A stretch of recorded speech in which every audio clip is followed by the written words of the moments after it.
Hi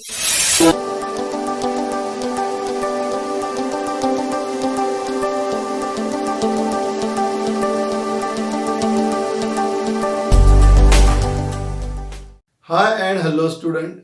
In this lecture we continue the exercise 6.6. Previous lecture में अपन ने exercise 6.6 उसमें के प्रॉब्लम नंबर 1 से लेके प्रॉब्लम नंबर 4 क्या किए थे, सॉल्व किए थे। उसमें एक प्रॉब्लम आपका पॉपुलेशन का था, दूसरे जो दो प्रॉब्लम थे वो आपके किसके थे, बैक्टीरिया से रिलेटेड थे, और एक प्रॉब्लम था उसमें न्यूटन्स लॉ ऑफ कूलिंग का। तो आज अपन स्टार्ट करने वाले हैं प्रॉब्लम नंबर 5 से। तो एक्सरसाइज 6.6 प्रॉब्लम नंबर 5 क्या दिया है। प्रॉब्लम नंबर 5 में पहले वो देख लेते हैं अपन। The rate of disintegration, disintegration जब आता है इसका ही मतलब आपका जो प्रॉब्लम है वो डीके से रिलेटेड है। डीके का मतलब क्या होता है, एक क्वांटिटी बढ़ रही और दूसरी क्वांटिटी क्या होते जा रही, कम होती जा रही, that is called as decay. The rate of disintegration of a radioactive element at any time t is proportional to its mass at that time. The rate of disintegration, मैंने आपको बोला है कि डिसइंटीग्रेशन हो गया, डीकंपोज हो गया, ऐसे जो वर्ड आते हैं इसका मतलब आपका जो प्रॉब्लम है वो आपका डीके से रिलेटेड है। और डीके में क्या करते हैं अपन, जो प्रोपोर्शनलिटी कांस्टेंट लेते हैं वो क्या लेते हैं, माइनस लेते हैं। When the problem is of type decay, then we take the proportionality constant as a minus k. और क्या दिया उसने, find the time during which the original mass of 1.5 gram, original mass मतलब इनिशियली मतलब starting में वो जो radio active element था उसका मास कितना था, 1.5। Initially means t equal to 0, मतलब when t equal to 0 then mass is 1.5 gram will disintegrate into its mass of 0.5 gram. Originally starting में 1.5 ग्राम है, धीरे धीरे उसका वेट क्या होते जा रहा, मास कम होते जा रहा, डिसइंटीग्रेट हो रहा है। इसका मतलब मास क्या होते जा रहा, कम होते जा रहा, मास कम होते जा रहा और टाइम बढ़ते जा रहा है।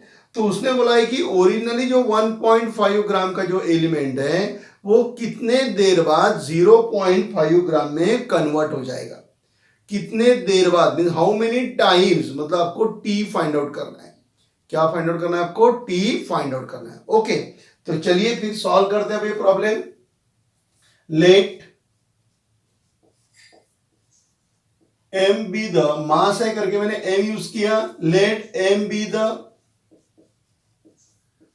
मास of radioactive element in time t. Let m be the mass of radioactive element in time t. जैसे अपन पॉपुलेशन रहता तो क्या लिखते थे, let p be the population of a country at time t. Bacteria का क्या था, let n be the number of bacteria at time T. तो यहाँ पे मास है करके मैंने क्या यूज किया, एम यूज किया। अब डिसइंटीग्रेशन है, यहाँ पे क्या लिखेंगे अपन, the rate of disintegration, the rate of disintegration, इसके पहले अपन रेट ऑफ इंक्रीज लिखते थे। The rate of disintegration is, rate आया किसका, डिसइंटीग्रेशन हो रहा, मास का with respect to time. The rate, rate बोले तो डेरिवेटिव वाली टर्म आएंगी, किसका डिसइंटीग्रेशन होगा, मास का with respect to time T. तो क्या हो जाएगा, डीएम अपॉन डी टी। फिर उसके बाद में the rate of disintegration is proportional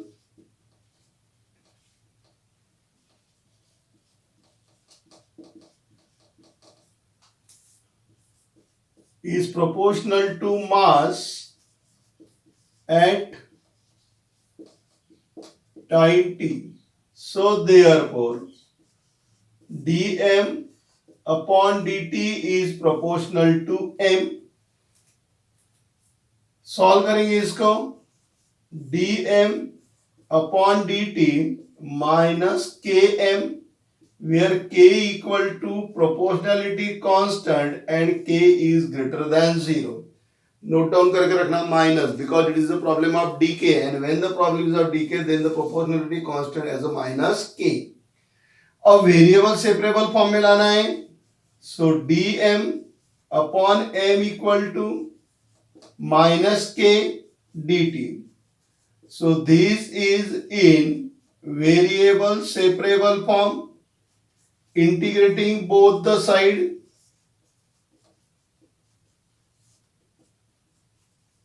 Integrating both the sides, so integration dm upon m equal to minus k constant dt.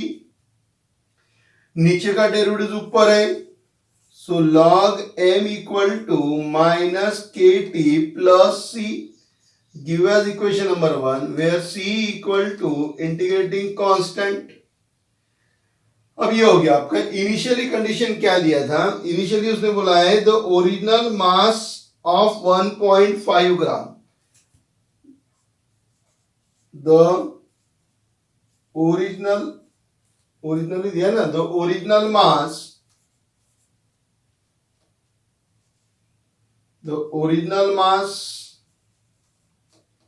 Is 1.5 gram. Original mass कितना है 1.5 gram. So that is T equal to 0. Originally बोले तो starting कितना रहता है T equal to 0, M equal to 1.5. Equation 1 में value put करेंगे, so equation 1 implies log 1.5 equal to minus के into 0 plus c. So therefore log 1.5 equal to c की value कितनी मिल गई अपने को 1.5. इक्वेशन 1 में पुट कर देंगे आप, put c equal to log 1.5 in equation 1. So equation 1 implies क्या हो जाएगा फिर log m equal to minus kt plus c की वैल्यू कितनी है log 1.5. उसको इधर लेके आ जाओ, जैसा अभी तक अपन करते हैं ना, बस वैसे ही करना है. Minus log 1.5 minus kt, so log m upon 1.5 equal to minus kt. Give us equation number 2. Okay, फिर बाद में क्या पूछा है उसने, will be disintegrate into its mass 0.5 ग्राम. अब यहां पे देखो मिडल कंडीशन गायब है, ये स्टार्टिंग वाली कंडीशन है और डायरेक्ट उसने पूछा आपको कि ये 1.5 ग्राम वाला जो सब्सटेंस है ये कितने देर बाद 0.5 ग्राम में कन्वर्ट हो जाएगा. मिडल कंडीशन क्या है, क्या इसने गायब क्या है, मिडल कंडीशन गायब है. इसका मतलब आपका जो आंसर आएगा वो आंसर कौन से फॉर्म में आएगा, के टर्म्स में आएगा. Middle term is absent, that's why we cannot find out the value of this proportionality constant. तो अपना जो आंसर रहेगा उस आंसर में भी ये proportionality constant आएगा. कुछ प्रॉब्लम के अंदर मिडल कंडीशन गायब रहने के बाद में डायरेक्ट प्रोपोर्शनलिटी कांस्टेंट की वैल्यू दी हुई रहती. अगर इसमें भी प्रोपोर्शनलिटी कांस्टेंट की वैल्यू दी हुई रहती तो अपन डायरेक्ट यहाँ क्या करते थे, पुट कर देते. लेकिन वैल्यू दी हुई नहीं है, डायरेक्ट उसने फाइनल कंडीशन दिया है, मतलब आपका जो आंसर आएगा उसके अंदर ये प्रोपोर्शनलिटी कांस्टेंट वाली टर्म प्रेजेंट रहेगी. ओके, तो ध्यान रखिए अभी इस बात को. ओके, तो ये इनिशियल कंडीशन थी. इनिशियल कंडीशन पे से अपने इक्वेशन नंबर 2 निकाला और आपको मालूम है इनिशियल कंडीशन से अपने को हमेशा इंटीग्रेटिंग कांस्टेंट मिलता, मिडल कंडीशन से हमेशा प्रोपोर्शनलिटी कांस्टेंट की वैल्यू मिलेगी. लेकिन यहाँ पे मिडल कंडीशन नहीं है, मतलब प्रोपोर्शनलिटी कांस्टेंट की वैल्यू मिलने के चांसेस नहीं है. ओके, फिर फाइनल कंडीशन दिया है. फाइनल कंडीशन में क्या दिया है, the mass of radioactive element disintegrate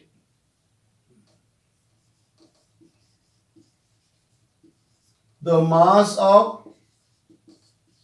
radioactive element is disintegrate it disintegrate into its mass of 0.5 ग्राम। यानी m आपको दिया हुआ है 0.5, t आपको क्या करना है, फाइंड आउट करना है। ओके, ये कंडीशन 2 में रखेंगे तो इक्वेशन 2 इंप्लाइज log m की value 0.5 upon 1.5 equal to minus kt। So that is log, point उधर चले गया, नीचे से भी पॉइंट उधर चले गया तो minus kt। So that is log 1/3 equal to minus kt। log 1 minus log 3 minus kt। log 1 की value 0 minus log 3 equal to minus kt। So minus log 3 equal to minus kt, minus get cancel, so log 3 equal to kt, ये इधर आ गया, so 1/k log 3 equal to t, so t equal to 1/3 log 3, ये आपका final answer. Sorry 1/3 नहीं, 1/k log 3। यानी इतना time लगेगा। ओरिजिनल मास जो आपका 1.5 ग्राम था, 1.5 ग्राम को 0.5 कन्वर्ट होने के लिए इतना टाइम लगेगा। कितना? 1/k log 3। फाइनल आंसर क्या लिखोगे? जो उसने पूछा हुआ वो लिखना है। हेंस क्या लिखोगे? Hence the radioactive element disintegrate into the mass 0.5 gram in time t equal to 1/k log 3। इधर में इसके पहले अपने जो प्रॉब्लम सॉल्व किया था वहां पे आपको 3 कंडीशन दी हुई थी, करके आप सेकंड कंडीशन पे से प्रोपोर्शनलिटी कांस्टेंट की वैल्यू निकाल सकते थे। लेकिन यहाँ पे आपको क्या दिया है? डायरेक्ट इनिशियल कंडीशन दिया है, मतलब स्टार्टिंग वाली कंडीशन दिया हुआ है, और फाइनल कंडीशन दिया हुआ है। मिडल वाली कंडीशन क्या है? इसके अंदर एब्सेंट है। इसीलिए मेरा जो आंसर आ गया वो आंसर क्या में आ गया? प्रोपोर्शनलिटी कांस्टेंट के साथ में आया। समझ गया? ओके, अब प्रॉब्लम को देख लीजिए। जैसे अपने पॉपुलेशन वाला प्रॉब्लम सॉल्व किया था, बैक्टीरिया वाले प्रॉब्लम सॉल्व किए, सेम उसी तरीके से किया हुआ है। ये मास से रिलेटेड था, करके मैंने इसको m यूज किया। तो let m be the mass of radioactive element in time t, the rate of disintegration, because this problem is related with the decay, that's why we use here disintegration. The rate of disintegration, that is nothing but dm upon dt. The rate बोले तो derivative वाली term आती। किसका disintegration हो रहा? Mass का। किसके हिसाब से? टाइम के हिसाब से, करके क्या गया? dm upon dt. The rate of disintegration is proportional to mass at that time t। फिर ये इसका जो आपने ये वर्बल फॉर्म में लिखा है उसको इक्वेशन के फॉर्म में लिखा है। प्रोपोर्शनल साइन मुझे उड़ाने का है तो क्या आ जाएगा? इक्वल टू माइनस के। माइनस क्यों लिखा? क्योंकि एक क्वांटिटी इंक्रीज हो रही, टाइम बढ़ते जा रहा, तो वेट क्या होते जा रहा? कम होते जा रहा। तो एक क्वांटिटी बढ़ी, दूसरी क्वांटिटी कम हो रही, मतलब डीके का प्रॉब्लम हो गया। तो माइनस के एम के that is nothing but proportionality constant, के इज ग्रेटर देन 0। फिर वेरिएबल सेपरेबल फॉर्म में लाते, फिर इंटीग्रेशन करते, इक्वेशन नंबर 1 मिलेगा। स्टार्टिंग में जो भी रहेगा, फर्स्ट कंडीशन जो रहेगी उस कंडीशन अपनी इक्वेशन 1 में पुट करके सी की वैल्यू निकालेंगे, और वो सी की वैल्यू वापस इक्वेशन 1 में पुट करके सिंप्लीफाई कर दिया तो जो आपको नया इक्वेशन मिलेगा वो हो जाएगा इक्वेशन नंबर 2। मिडिल कंडीशन गायब है, करके प्रोपोर्शनलिटी कांस्टेंट की वैल्यू नहीं मिली। फिर क्या? फाइनल कंडीशन जो दिया है वो फाइनल कंडीशन यूज करके आपने बता दिया कि 1.5 ग्राम को 0.5 ग्राम में कन्वर्ट होने के लिए इतना टाइम लगेगा।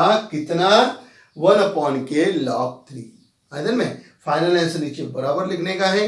क्या लिखोगे final answer? Hence the mass of the radioactive element is disintegrate up to 0.5 gram in time 1/k log 3।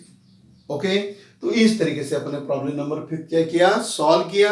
आप इसका स्क्रीनशॉट ले लीजिए या फिर आप इसको वीडियो पॉज करके आप नोट डाउन कर लीजिए और अपन चलेंगे प्रॉब्लम नंबर 6 की तरफ। ओके, अब देखिए प्रॉब्लम नंबर 6 जो है आपका वो भी इसी से रिलेटेड है। जिस तरीके से आपने प्रॉब्लम नंबर 5 सॉल्व किया वैसे ही आपका प्रॉब्लम नंबर 6 है। द रेट ऑफ डीके बोला है उसने direct, the rate of decay of certain substance is directly proportional to amount present.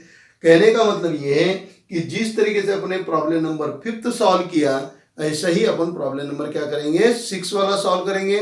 तो उसके लिए क्या करूंगा मैं, ये यहां तक तो वैसा ही लिखना है आपको। प्रॉब्लम नंबर 6 के लिए यहां से लेके यहां तक वैसा लिखना है, यहां से पोर्शन चेंज हो जाएगा क्योंकि प्रीवियस प्रॉब्लम में स्टार्टिंग में वेट कितना था 1.5 ग्राम था। अभी जो भी होगा उसके हिसाब से अपन यहां से सॉल्व करेंगे। यानी प्रॉब्लम नंबर 6 के लिए मैं यहां तक लिख के रखूंगा, ये इधर वाला पोर्शन क्या करूंगा मैं इरेज करूंगा। आई बात ध्यान में। यानी प्रॉब्लम नंबर 6 को यहां से लेके यहां तक वैसे ही लिखेंगे, इधर वाला पोर्शन क्या करूंगा मैं इरेज करूंगा। ओके, देखिए उसके पहले आप इसका स्क्रीनशॉट ले लीजिए और फिर यहां से अपन प्रॉब्लम क्या करेंगे स्टार्ट करेंगे।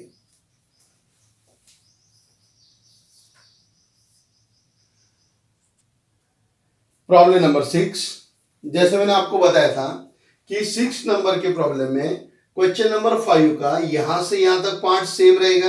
यानी प्रॉब्लम नंबर 6 जो आपका वो भी प्रॉब्लम नंबर 5 के जैसे ही दिया हुआ है, इसीलिए मैंने इतना पोर्शन वैसे ही रह दिया, उसके बाद का पार्ट क्या कर दिया इरेज कर दिया। ओके, तो प्रॉब्लम नंबर 6 में क्या दिया है अपन पढ़ लेते पहले। The rate of decay of certain substance is directly proportional to amount present at that instant. Initially there are 27 gram. यानी जो आपका सब्सटेंस है वो सब्सटेंस कितना है इनिशियली, मतलब स्टार्टिंग में उसका वेट कितना है 27 ग्राम of a certain substance, and 3 hours later it is found that 8 gram are left। Starting में वो रेडियो एक्टिव सब्सटेंस जो है, सॉरी यहाँ पे सिर्फ सब्सटेंस दिया हुआ है, स्टार्टिंग में जो भी आपके पास में सब्सटेंस रहेगा उसका मास है 27 ग्राम।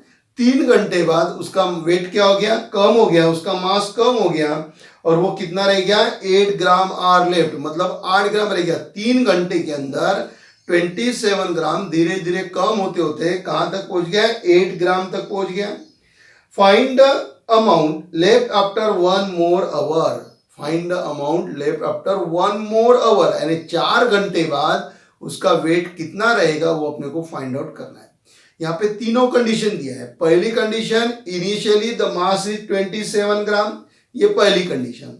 Second condition when means in the time T equal to 3, यानी 3 घंटे बाद उसका वेट कितना हो रहा 8 ग्राम, ये सेकंड कंडीशन। फाइनल क्या पूछा है आपको कि एक और घंटे बाद आफ्टर 1 मोर आवर, स्टार्टिंग में कितना था 3 आवर था, आफ्टर 1 मोर आवर यानी टी इक्वल टू क्या हो जाएगा 4, then at that time you have to find out the value of N. है में। चलिए यहाँ पे तीनों कंडीशन दिया हुआ है तो स्टार्ट करते हैं अपन।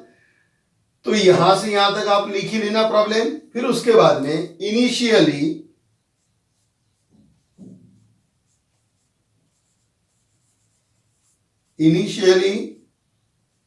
the mass of substance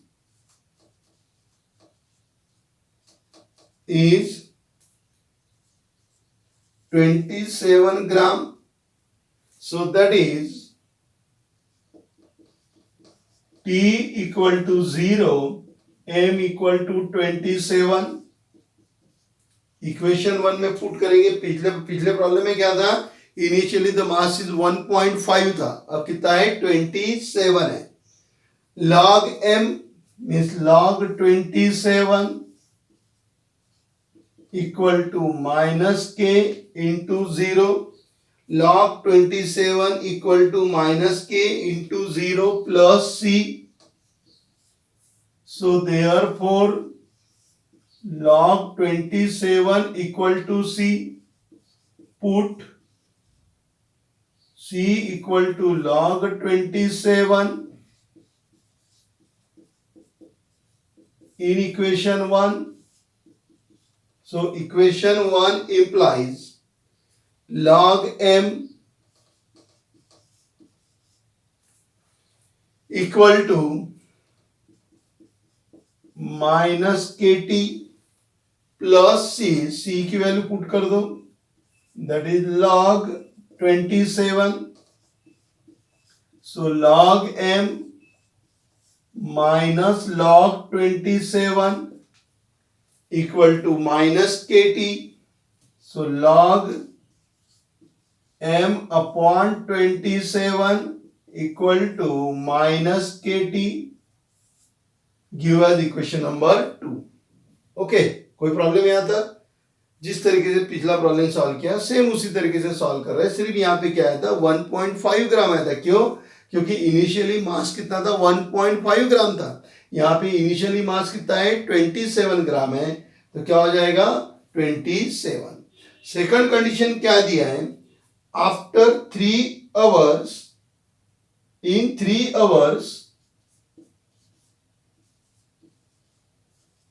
in 3 hours it is found that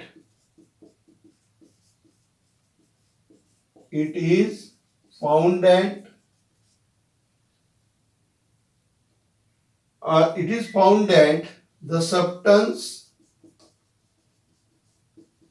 is left 8 gram. Substance is left 8 grams. Okay, so that is T equal to 3, M equal to 8. Equation 2 में पुट कर दो value. Equation 2 implies log 8 upon 27 minus k into 3.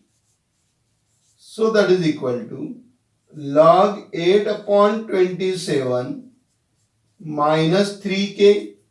इसको इधर भेज दो तो ये हो जाएगा 1/3 log 8 upon 27 equal to minus K. बराबर लिखा 1/3 log, क्योंकि ये इधर मल्टीप्लाई में, इधर क्या में आ जाएगा डिवाइड में आ जाएगा। यानी अब आपको आंसर कितना मिल गया इसका 1/3 log 8/27 माइनस के। अब ये माइनस के की वैल्यू इक्वेशन 2 में पुट करेंगे और फिर जो फाइनल कंडीशन दिया है उसका यूज करके क्या निकालेंगे, अपन आंसर निकालेंगे। तो आप यहां तक इसका नोट डाउन कर लो या स्क्रीनशॉट ले लो, फिर इधर वाला पार्ट इरेज करके इसके आगे का प्रॉब्लम क्या करेंगे, अपन सॉल्व करेंगे। ओके, कुछ परेशानी इस प्रॉब्लम के अंदर? यहां से यहां तक तो आपको पता ही है कि similar to the problem number 5, और यहां से चेंज हो रहा है कि इनिशियली मास कितना है 27 ग्राम है, यानी t इक्वल टू 0, तो m इक्वल टू कितना लेते हैं अपन 27। इंटीग्रेटिंग कांस्टेंट की वैल्यू मिल गई, पुट कर दो, सिंप्लीफाई कर दो, इक्वेशन 2 तक पहुंच जाओगे। मिडल कंडीशन इस प्रॉब्लम के अंदर दिया हुआ है, तो मिडल कंडीशन आप यूज करोगे। मिडल कंडीशन कौन क्या दिया हुआ था कि 3 घंटे बाद उसका वेट कितना हो रहा है 8 ग्राम हो रहा है, तो t equal to 3 mass m equal to 8, और फिर उसके हिसाब से अपने क्या किया, सॉल्व करके प्रोपोर्शनलिटी कांस्टेंट की वैल्यू निकाला। अब ये प्रोपोर्शनलिटी कांस्टेंट की वैल्यू इस इक्वेशन के अंदर क्या कर दूंगा, मैं पुट कर दूंगा। फिर फाइनल जो आपको कंडीशन दिया है उसका यूज करके क्या निकालेंगे, अपन आंसर निकालेंगे। Okay, so take the screenshot, फिर अपन चलेंगे आगे के स्टेप की तरफ।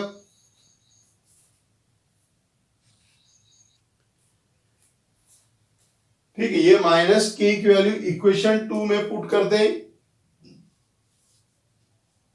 Equation 2 implies log m/27 equal to minus के की वैल्यू कितनी है 1/3 log 8/27 इंटू t,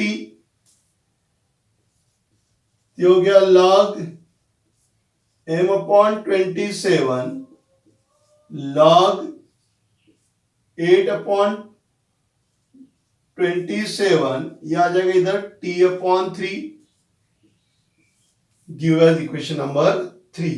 ओके, ये t यहां पे मल्टीप्लाई कर दिया तो t/3 log 8/27। फिर क्या दिया है उसने उसके बाद में, आफ्टर 1 more hour, अरे में आफ्टर 1 more hour, so that is t equal to 4। अब t इक्वल टू 1 नहीं आएगा क्योंकि वर्ड कौन सा आया हुआ है, आफ्टर 1 more hour, यानी उसको 4 घंटे बाद वेट कितना रहेगा वो चेक करना है। बहुत से बच्चे यहाँ पे क्या लिखते हैं, T equal to 1। T equal to 1 नहीं है, कि और 1 घंटे बाद, मतलब पहले उसने कब चेक किया, 3 घंटे बाद चेक किया, फिर उसने और 1 घंटे बाद चेक करना है, मतलब 4 घंटे बाद चेक करना है। टी इक्वल टू क्या होगा, स्टार्टिंग से 4 घंटे बाद, 3 घंटे के बाद में 4 घंटे नहीं, तो T equal to 4, then you have to find out mass. So equation 3 implies log mass आपको निकालना है 27 इक्वल टू टी की वैल्यू कितनी हो गई 4/3 लॉग 8/27। देख लो बराबर लिखा गया। अब आपको इसको सिर्फ क्या करना है, सिंप्लीफाई करते जाना है। ओके, अब मुझे सिंप्लीफाई करना है, मतलब क्या करना है, लॉग वाली टर्म गायब करना है और मास मुझे निकालना है। अब यहां पे देखिए 8 और 27 है, तो पहले इसका हिसाब कर लेते हैं, यानी इसको ऐसा लिख देते हैं अपन, log m/27 equal to 4/3 log 2/3 उसका क्यूब, 2 का क्यूब 8, 3 का क्यूब 27, फिर ये 3 यहां लेके आते हैं, एंड ये हो गया लॉग m/27 लॉग 2/3 उसका पावर कितना हो जाएगा 4/3। आप इसको 3 को नीचे ला सकते तो 3 यहां ही कट जाएगा, या फिर 4/3 को आप उसका पावर बना दो, फिर लॉ ऑफ इंडाइसिस यूज कर सकते हैं, किसी भी तरीके से अपन सॉल्व कर सकते हैं। अब ये कैलकुलेशन वाला पार्ट है, ये आपके ऊपर डिपेंड करता है कि आप इसको कैसा सॉल्व करेंगे। जैसे यहां से यहां ट्रांसफर कर दिया तो भी चलेगा, 3 नीचे लेके आएंगे तो भी चलेगा, फिर 4 को ऊपर भेज दो, तो ये 3 और ये 3 क्या हो गया, कैंसिल, क्योंकि ये मल्टीप्लीकेशन में आएगा। यानी अब अपने पास में रह गया log 2/3 raise to the power 4, log और लॉग कट गया, ये हो गया m/27 equal to 2 raise to the power 4 कितना हो जाएगा 16, 2 रेज टू द पावर 4 कितना हो गया 16, 3 रेज टू द पावर 4 कितना हो जाएगा 81। ओके, अब सिर्फ सिंपल कैलकुलेशन बचा हुआ है। सो m इक्वल टू 16 इंटू 27/81, इधर चले गया, ये तो समझ में आ गया ना, 2 raise to the power 4 16, 3 raise to the power 4 81, log and log get cancel। Okay, so that is 21 और यहाँ पे कितना आ गया 3 आ गया, so that is m equal to 16/3 grams, इतना वेट रहेगा। कब, 4 घंटे बाद। 3 घंटे बाद कितना था 8, तो इससे कम होगा कि ज्यादा होगा, वो जो सब्सटेंस है धीरे धीरे क्या होता जा रहा, डिसइंटीग्रेट होता जा रहा। स्टार्टिंग में कितना था वेट उसका 27 ग्राम था, 3 घंटे बाद उसने चेक किया तो उसका वेट कितना हो गया 8 ग्राम। वेट क्या होते जा रहा, कम होते जा रहा। फिर उसने 1 घंटे बाद और चेक करना है, मतलब स्टार्टिंग से 4 घंटे बाद वेट कितना रहेगा, तो कितना रहेगा 16/3। तो इससे कम आने को ना कि ज्यादा आने को ना, आपका जो आंसर है वो 8 ग्राम से क्या आने को ना, कम आने को ना, है में। तो 16/3 आप करके देख लेना, वो 8 ग्राम से क्या रहेगा, कम रहेगा। ओके, तो देख लीजिए प्रॉब्लम, सबसे पहले ये देख लो कि प्रॉब्लम नंबर 5 और प्रॉब्लम नंबर 6 के अंदर क्या डिफरेंस था। प्रॉब्लम नंबर जो अपने 5 वाला स्टार्ट किया था, सॉल्व किया था, उसके अंदर आपको मिडल कंडीशन गायब थी, इसीलिए आपका जो आंसर आया, टी का जो आंसर आ गया वो काय में आया, in terms of proportionality constant में आया। ओके, यहाँ पे आपको तीनों कंडीशन दी हुई थी। स्टार्टिंग वाली कंडीशन आपको ये दी थी कि मास कितना है, स्टार्टिंग में मास कितना है 27 ग्राम है। वहां से अपन ने क्या किया था, इंटीग्रेटिंग कांस्टेंट की वैल्यू निकाल के इक्वेशन 1 में पुट कर दिया था, तो आपको क्या मिला था, इक्वेशन 2 मिला था। फिर उसने आपको मिडल कंडीशन दिया है कि इन 3 hours it is found that the substance is left 8 ग्राम। 3 घंटे बाद उसने चेक किया तो सब्सटेंस का जो वेट है, यानी जो मास है वो कितना है 8 ग्राम है। उसका यूज करके मैंने प्रोपोर्शनलिटी कांस्टेंट की वैल्यू निकाली, और वो प्रोपोर्शनलिटी कांस्टेंट की वैल्यू इक्वेशन 2 में पुट करके क्या मिला मुझे, इक्वेशन 3 मिला।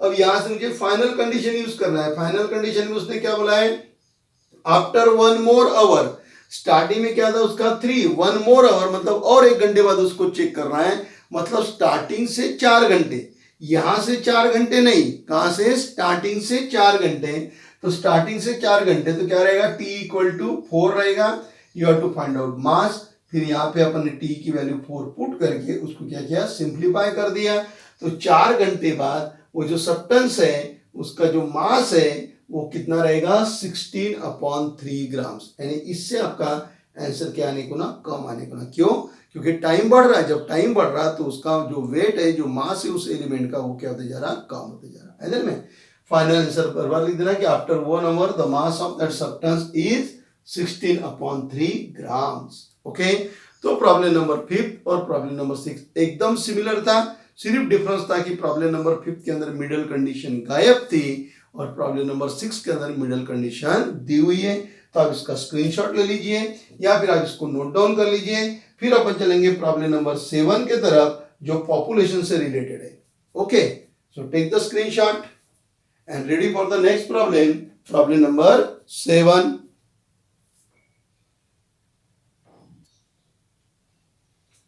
प्रॉब्लम नंबर 7 पॉपुलेशन से रिलेटेड दिया हुआ है और अपने पॉपुलेशन वाले प्रॉब्लम सॉल्व किए हुए। क्या दिया है उसने, find the population of a city at time t, means you have to find out the population at time t, given that the rate of increase of population is proportional to population at that instant and that in a period of 40 years the population increased from 30,000 to 40,000। In the period of 40 years, 40 साल में population 30,000 से कहां तक पहुंच गया, 40,000 तक पहुंच गया। मतलब इनिशियली पॉपुलेशन कितना था, 30,000 था। Initially the population of that country is city is 30,000। Starting में उस सिटी का पॉपुलेशन 30,000 था। 40 साल बाद उस सिटी का पॉपुलेशन कितना हो गया, 40,000। इनिशियली मतलब t equal to 0, then population is 30,000. After 40 years, the population is increased from 30,000 to 40,000. Okay. Starting में उस सिटी का पॉपुलेशन 30,000 था, फिर क्या हुआ, 40 साल बाद चेक किया तो पॉपुलेशन कितना हो गया, 40,000 हो गया। So you have to find out the time given that the population is increase, and आपको पॉपुलेशन फाइंड आउट करना है at the time t, means p की वैल्यू क्या करना है, फाइंड आउट करना है। तीनों कंडीशन आपको दी हुई है। ओके, तो चलिए फिर हमेशा की तरह पहले अपने को थ्योरी लिख के इक्वेशन 1 लाना पड़ेगा और इक्वेशन 1 लाने के बाद में इनिशियल कंडीशन, उसके बाद में मिडल कंडीशन और बाद में फाइनल कंडीशन। ओके, पॉपुलेशन का प्रॉब्लम है तो p ले लेते हैं। Let p be the population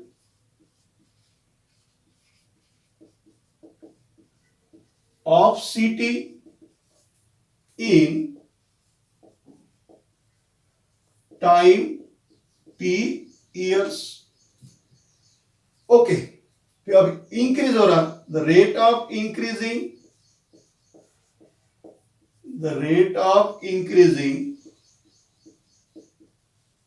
the rate of increasing equal to dp upon dt। कौन बढ़ रहा, पॉपुलेशन। जैसे पिछले बार मास था विद रिस्पेक्ट टू टाइम था तो dm अपॉन dt, पॉपुलेशन बढ़ा तो रेट बोले तो डेरिवेटिव वाली term, population with respect to time t तो dp अपॉन dt है में।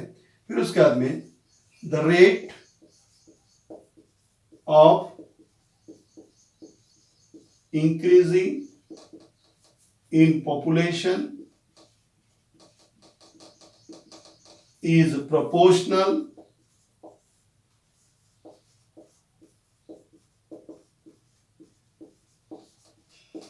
to time, is proportional to time t. So therefore dp upon dt is proportional to time t नहीं, is proportional to population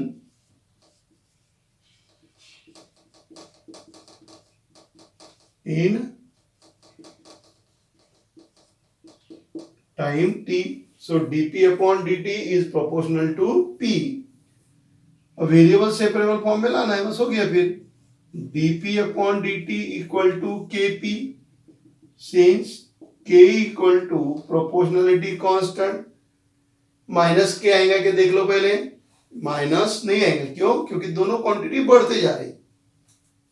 so dp upon p k into dt कौन से form में आ गया? This is in variable separable form, so integrating both the side,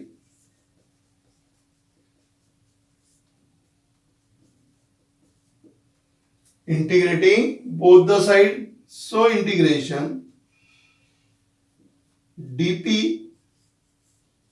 upon p equal to k constant, dt नीचे का derivative ऊपर है, log p equal to kt plus c, since c equal to integrating constant। Okay, यहां तक तो कोई परेशानी नहीं है।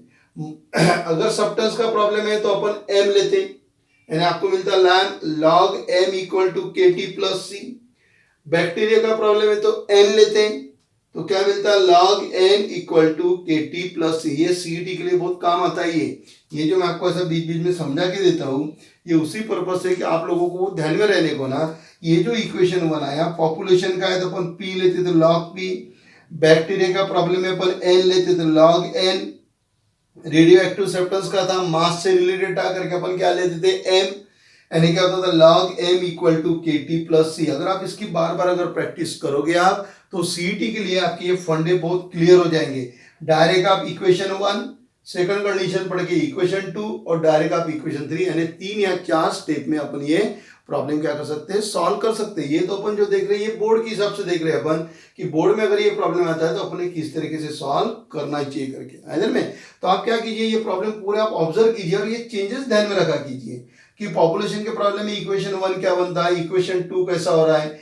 मास का प्रॉब्लम अगर आपका रेडियो एक्टिव एलिमेंट का है तो उसमें क्या चेंजेस हो रहे हैं, बैक्टीरिया के प्रॉब्लम में क्या चेंजेस हो रहे हैं, मिडल कंडीशन रही तो आंसर किस तरीके से। अगर आपने इस तरीके से ऑब्जर्व किया और कंपैरेटिव अगर आप स्टडी करते हो तो सीईटी के लिए बहुत अच्छी हेल्प होती है। आइए मैं मेरे सीईटी के क्लास के अंदर मैं डायरेक्ट आपको बच्चों को समझा के देता हूँ। एक उनको पूरा प्रॉब्लम पहले बोर्ड की हिसाब से समझा के देता हूँ और फिर उनको ये सब मार्क करके देता हूँ कि इसको किस तरीके से आपको ध्यान में रखना है।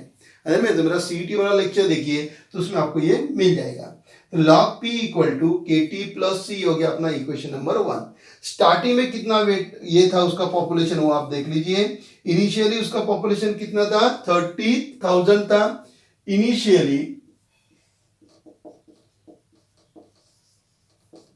Initially the population of CT is 30,000. So that is T equal to 0, P equal to 30,000। अब ये स्ट्रक्चर तो आप लोगों के ध्यान में आ ही गया होगा, ठीक है नहीं? क्योंकि वही तो कार्यक्रम अपन कर रहे हैं बार बार और प्रॉब्लम नंबर 7 चालू है। तो चलिए इक्वेशन 1 में रख देते वैल्यू।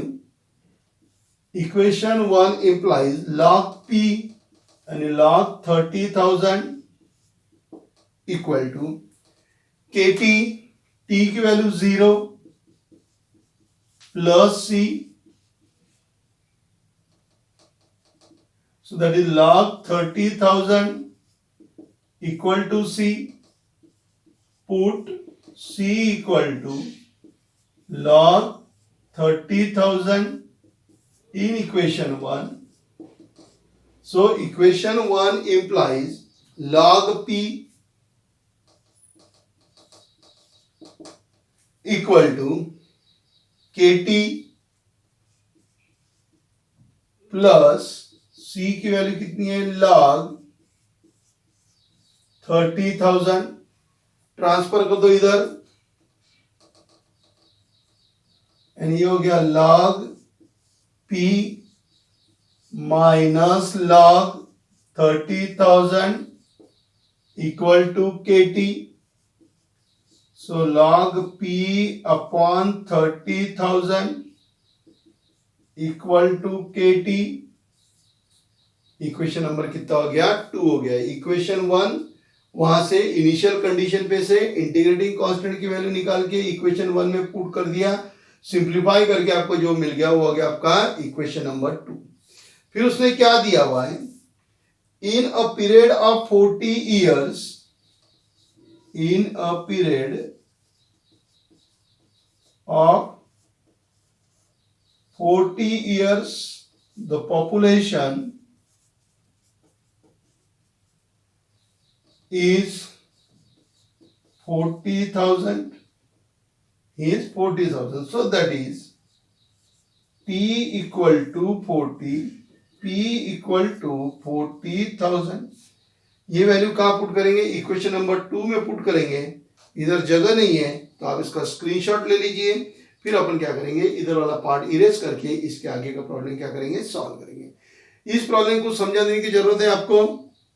जहां तक मेरा ख्याल है ऐसा तो कुछ भी नहीं है। प्रॉब्लम नंबर में अपने प्रॉब्लम नंबर अपने 1 या 2 में अपने इसको देखा ही है पॉपुलेशन वाला।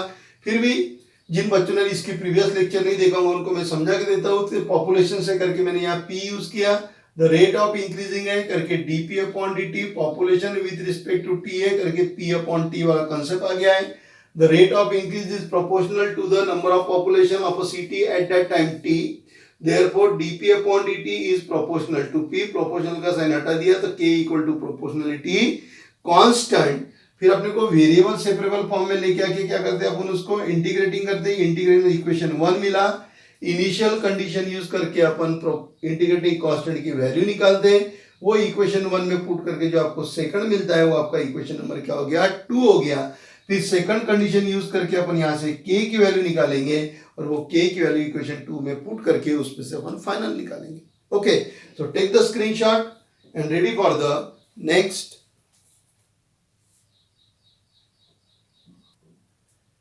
Okay, so equation 2 implies, equation 2 में रखेंगे तो log p की वैल्यू कितनी है, 40,000 upon 30,000 equal to k into T की वैल्यू कितनी आपके पास में 40, so log 4 upon 3 equal to 40k। इसको इधर ट्रांसफर करो, 1 upon 40 log 4 upon 3 equal to k। अब ये k की वैल्यू कहां पुट करेंगे, इक्वेशन 2 में पुट करेंगे। So put k equal to 1 upon 40 log 4 upon 3 in equation 2। equation 2 implies log p upon 30,000 equal to k की वैल्यू पुट कर देता हूं 1 upon 40 log 4 upon 3 into T. T यहां पे आ जाएगा आपके पास में अभी,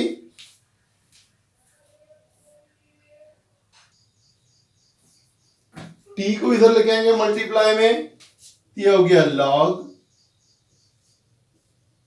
p upon 30,000 equal to t upon 40 log 4 upon 3।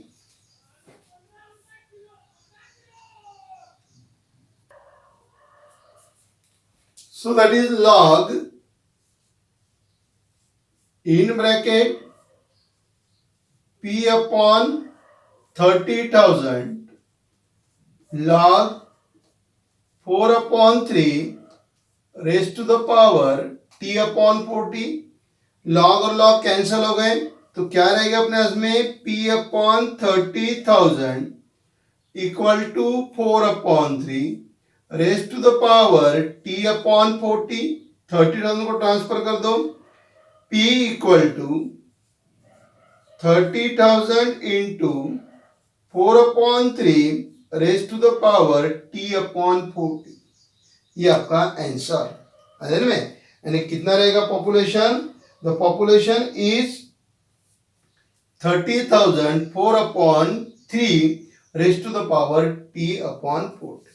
Okay, तो देख लीजिए अपने पहले के लेक्चर में जो पॉपुलेशन वाला प्रॉब्लम सॉल्व किया था सेम उसी तरीके से अपने प्रॉब्लम सॉल्व किया हुआ है। इक्वेशन 1 मैंने आपको समझाया, log p equal to k T plus सी आएगा। इनिशियल कंडीशन स्टार्टिंग में सिटी का पॉपुलेशन कितना है, 30,000 है। वहां से इंटीग्रेटिंग कांस्टेंट की वैल्यू निकाल के इक्वेशन 2 मिला। फिर उसने क्या बोला, in a 40 year the population is increase from 30,000 to 40,000, मतलब t इक्वल टू 40 और p इक्वल टू 40,000 इक्वेशन 2 में पुट कर दिया। और फिर आपने उसको पूछा हुआ है पॉपुलेशन कितना रहेगा, तो p equal to 30,000 into 4/3 t raise to the power 40। Okay, so इस तरीके से अपने प्रॉब्लम नंबर 7 क्या किया, सॉल्व किया। अब चलेंगे अपन प्रॉब्लम नंबर 8 के तरफ, और वो न्यूटन्स लॉ ऑफ कूलिंग का है। उसके पहले आप इसको नोट डाउन कर लो या इसका स्क्रीनशॉट ले लो और फिर तैयार रहो प्रॉब्लम नंबर 8 के लिए।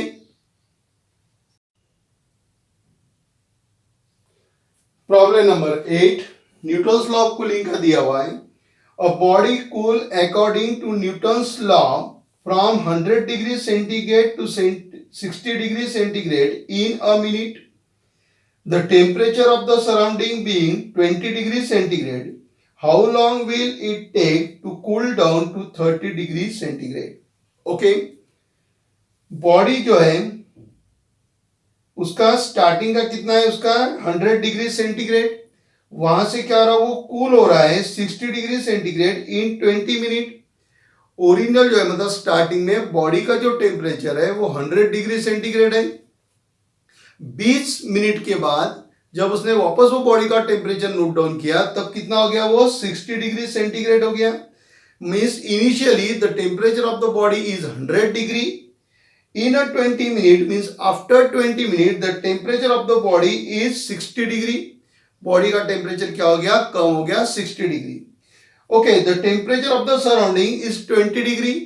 रूम टेम्परेचर बोलो या सराउंडिंग का जो टेम्परेचर है वो कितना है, 20 डिग्री है। Means it is the value of theta 0। How long will it take to cool down 30 degree, तो यही रेशियो अगर रह गया तो बॉडी का टेम्परेचर कितने मिनट बाद 30 डिग्री सेंटीग्रेड होगा। ओके, तो चलिए फिर न्यूटन्स लॉ ऑफ कूलिंग के हिसाब से सॉल्व कर लेंगे प्रॉब्लम को। So let theta be the temperature of body in time t. Let theta be the temperature of body in time t. The rate of temperature is equal to d theta upon dt. फिर according to Newton's law,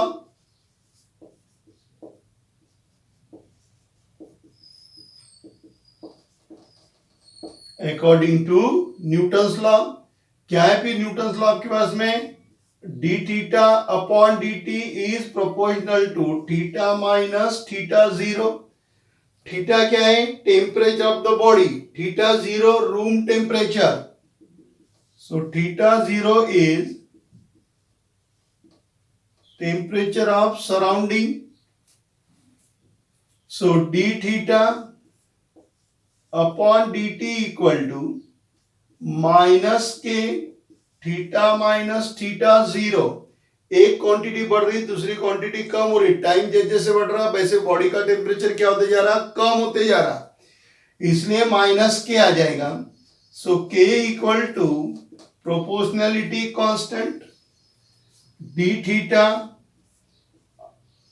इसको उधर भेज देते अपन, ये वाली terms इधर ले लो, equal to minus के डी टी। द टेम्परेचर दिया उसने, सराउंडिंग का टेम्परेचर दिया है, तो surrounding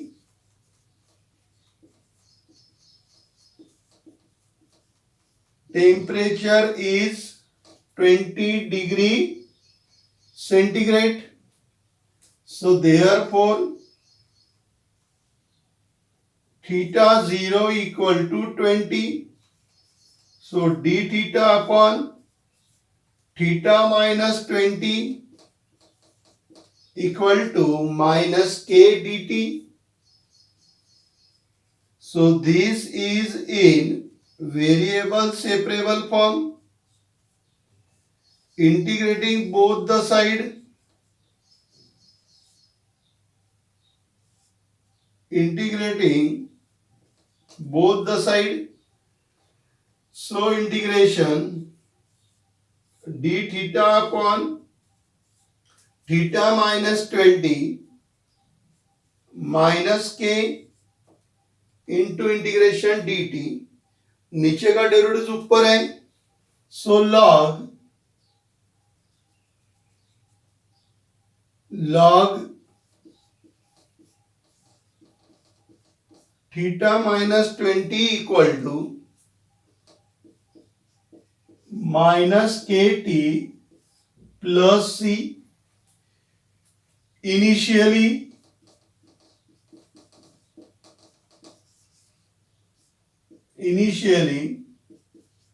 the temperature of body is 100 degrees centigrade, so that is T equal to 0, theta equal to 100. Equation 1 implies log 100 minus 20. Theta की value कितनी है 100, तो 100 माइनस 20 इक्वल टू माइनस के into 0, so that is log 80 equal to सी.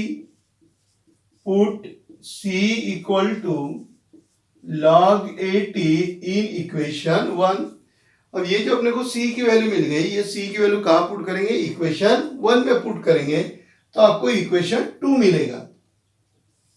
तो equation 1 implies log theta minus 20 equal to minus के T plus log 80, so that is log theta minus 20 minus log 80 equal to minus के T. So log theta minus 20 upon 80 equal to minus kt, give as equation number 2. Okay. अब starting में body का temperature कितना था 100 degree था. 20 minute में body का temperature 100 degree से कहां पे आ गया 60 डिग्री पे आ गया. So after 20 minute, after 20 minutes the temperature of body is 60 degrees centigrade. So therefore T equal to 20 minutes, theta equal to 60. Equation 2 implies log 60 minus 20 upon 80 equal to minus k into 20. Okay, problem समझ में आ गया. Previous problem था अपने पास में Newton's law of cooling का. तो Newton's law of cooling का previous problem अगर देखोगे तो यहां तक तो आपको सेम मिलेगा. सिर्फ डिफरेंस क्या में आएगा, ये सराउंडिंग के टेम्परेचर में. ये सॉल्व करके आपको ये इक्वेशन मिला, यानी log theta minus 20 equal to minus के टी प्लस सी. जैसे आपको मैंने इंक्रीजिंग वाले के लिए बताया था log p equal to k T plus c. तो यहाँ पे क्या ध्यान में रखोगे, log theta minus theta 0 equal to minus के टी प्लस सी. क्यों यहाँ माइनस साइन क्यों आ गया, क्योंकि एक क्वांटिटी बढ़ रही है, टाइम बढ़ रहा है, तो उस समय बॉडी का टेम्परेचर कम होते जा रहा करके ये माइनस आ गया. और ये थीटा माइनस थीटा 0, थीटा 0 क्या है, टेम्परेचर ऑफ द सराउंडिंग या टेम्परेचर ऑफ द रूम. तो अभी यहाँ पे कितना दिया है रूम टेम्परेचर, सराउंडिंग का टेम्परेचर 20 करके यहाँ पे 20 आया. इसके पहले के प्रॉब्लम में 30 था तो 30 आएगा. तो सीईटी के लिए यहाँ मार्क करके रखिए कि इस तरीके के प्रॉब्लम आया तो इक्वेशन 1 क्या मिलेगा, इंक्रीजिंग वाले के लिए इक्वेशन क्या मिलेगा, डिक्रीजिंग के लिए इक्वेशन क्या मिलता है. और ये कौन सा प्रॉब्लम है, न्यूटन्स लॉ ऑफ कूलिंग. तो न्यूटन्स लॉ ऑफ कूलिंग के लिए क्या मिलता है, log theta minus theta 0 equal to minus के टी प्लस सी. फिर उसके बाद में कंडीशन पुट करके फटाक से क्या हो जाएगा, सॉल्व हो जाएगा. ओके, अब इसके बाद का आपने को प्रॉब्लम सॉल्व करना है तो आप इसका स्क्रीनशॉट ले लीजिए या फिर आप इसको नोट डाउन करो. फिर इधर वाला पार्ट इरेज करके आगे प्रॉब्लम क्या करेंगे अपन सॉल्व करते हैं। तो take the screenshot and ready for the next.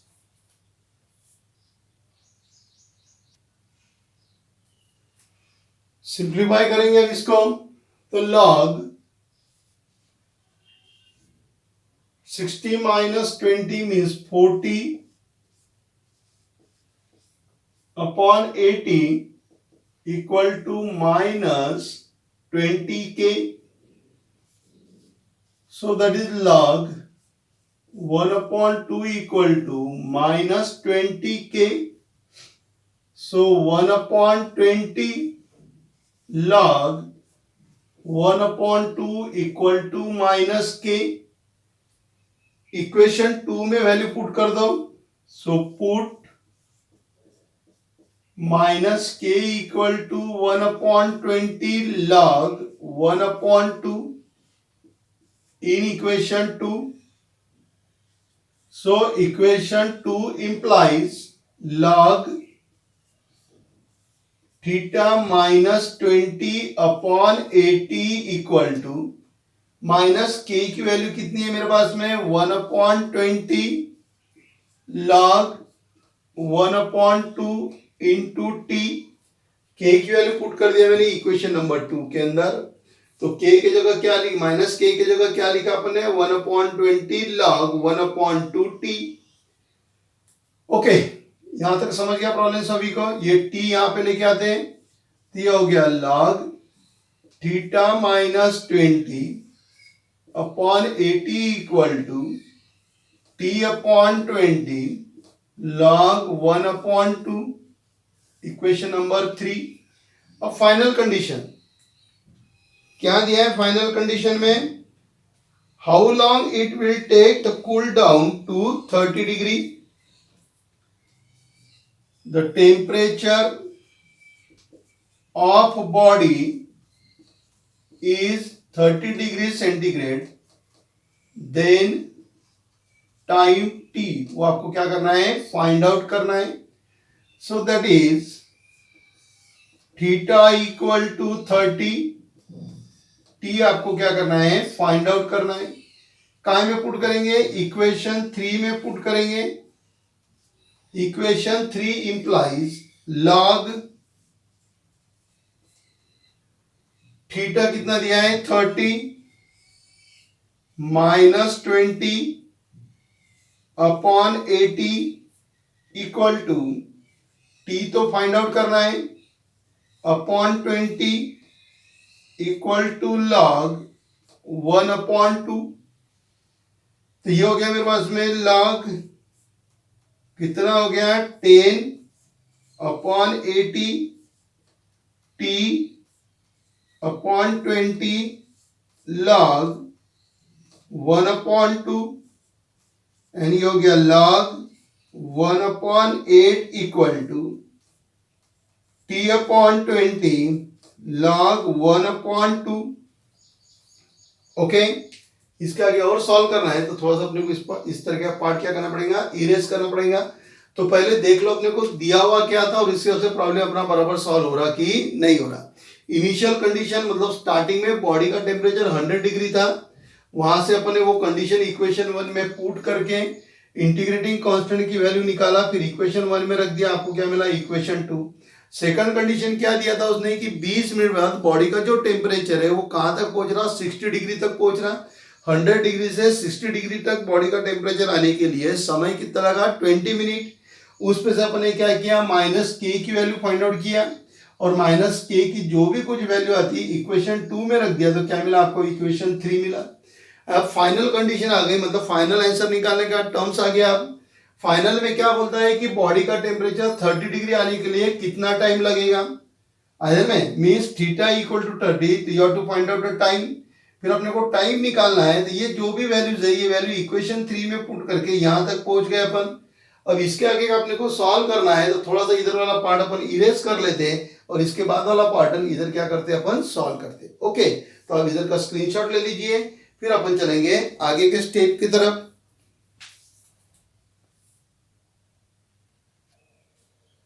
Okay अब इधर देखिए, इधर log 1/2 है, तो इसको मैं 1/2 में कन्वर्ट कर सकता, क्योंकि मुझे log क्या करना पड़ेगा, कैंसिल करना पड़ेगा। तो 1/8 को 1/2 में कैसा लेके आएंगे, so log 1/2 raise to the power 3, क्योंकि 1 का क्यूब 1 और 2 का क्यूब 8, t/20 log 1/2, log 1/2। 3 यहां पे आ गया, 3 into log 1/2 equal to t/20 log 1/2। अब दोनों तरफ से log उड़ा देंगे, log 1/2 log 1/2 कैंसिल हो गया, so 3 equal to t/20, so 3 into 20 equal to t, so therefore t equal to 60 minute, hours नहीं, क्या है 60 मिनट। क्यों, क्योंकि बॉडी का टेम्परेचर 100 डिग्री से 60 डिग्री तक आने के लिए 20 मिनट लगे थे, करके ये भी आंसर क्या रहेगा, मिनट रहेगा। So therefore t equal to 1 hours, यानी कितना समय लगेगा उसको, बॉडी को 30 डिग्री तक आने के लिए, बॉडी का टेम्परेचर 30 डिग्री तक आने के लिए कितना समय लगेगा, 1 घंटा लगेगा, है ना। Mean the temperature of the body is become 30 degree when in time t equal to 1 hour, यानी 1 घंटे में बॉडी का टेम्परेचर कहां तक पहुंच जाएगा, 30 डिग्री तक पहुंच जाएगा। आया प्रॉब्लम था में, किसका प्रॉब्लम था, ये न्यूटन्स लॉ ऑफ कूलिंग का प्रॉब्लम था। न्यूटन्स लॉ ऑफ कूलिंग में आपको मालूम है कि एक क्वांटिटी बढ़ रही, दूसरी क्वांटिटी कम हो रही, मतलब टाइम बढ़ते जा रहा और बॉडी का टेम्परेचर क्या होते जाता है, कम होते जाता है।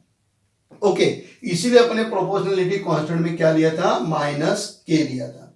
आई बात ध्यान में। तो कितने घंटे में, फाइनल आंसर क्या लिखोगे आप, the body of the temperature become 30 degree in 1 hours, in 1 hour. Okay, कोई प्रॉब्लम इस, किसी कोई डिफिकल्टी इस प्रॉब्लम के अंदर, तो एकदम इजी प्रॉब्लम थे। आज जो अपने प्रॉब्लम सॉल्व किए, ये प्रीवियस लेक्चर के ऊपर ही प्रॉब्लम क्या थे, डिपेंड थे। तो जिस लड़के ने या जिस किसी ने प्रीवियस लेक्चर नहीं देखा होगा, तो पहले वो प्रीवियस लेक्चर देखो, उसके बाद में फिर इस प्रॉब्लम की तरफ शिफ्ट होना, क्योंकि आप डायरेक्ट अगर आप इस प्रॉब्लम की तरफ जाओगे तो प्रीवियस लेक्चर के अंदर इससे रिलेटेड जो बेसिक कंसेप्ट समझाया हुआ है वो आपको समझ में नहीं आएगा, और फिर आपको प्रॉब्लम सॉल्व करने में क्या होंगी, परेशानी जाएंगी। तो इस लेक्चर में अपन यहीं पर ही रुकेंगे। तो इस लेक्चर के अंदर अपने क्या देखा, प्रॉब्लम नंबर 5 से लेके प्रॉब्लम नंबर 8 तक क्या किया अपने, सॉल्व किया। प्रॉब्लम नंबर 5, 6, 7 और 8 ये प्रॉब्लम सॉल्व किए। इसमें प्रॉब्लम किसके थे आपके पास में, बैक्टीरिया के प्रॉब्लम थे, सॉरी बैक्टीरिया के अंदर रेडियो एक्टिव सब्सटेंस का प्रॉब्लम था, पॉपुलेशन का था, और ये किसका था, न्यूटन्स लॉ ऑफ कूलिंग का प्रॉब्लम। सभी प्रॉब्लम सॉल्व करने की मेथड लगभग एक जैसी है। इनिशियल कंडीशन पे से आपको इंटीग्रेटिंग कांस्टेंट मिलता है, फिर उसके बाद में सेकंड कंडीशन पे से आपको प्रोपोर्शनलिटी कांस्टेंट की वैल्यू मिलेगी, और थर्ड कंडीशन पे से आपको क्या मिलेगा, आपका फाइनल आंसर मिलेगा, है ना। तो लगभग अपने कल के लेक्चर और आज के लेक्चर में जो प्रॉब्लम सॉल्व किए वो सब एक ही मेथड से सॉल्व किए। नेक्स्ट लेक्चर के अंदर अपन आगे के प्रॉब्लम नंबर 9 से क्या करेंगे, स्टार्ट करेंगे। अगर आपको ये वीडियोस पसंद आता है तो आप इसको लाइक कीजिए, अपने फ्रेंड्स को, अपने ग्रुप में ज़्यादा से ज़्यादा लोगों तक आप इसको शेयर कीजिए, और मेरे चैनल को आप याद से सब्सक्राइब कीजिए। फिर अपन मिलेंगे नेक्स्ट लेक्चर के अंदर यही एक्सरसाइज के साथ में, तब तक के लिए बाय।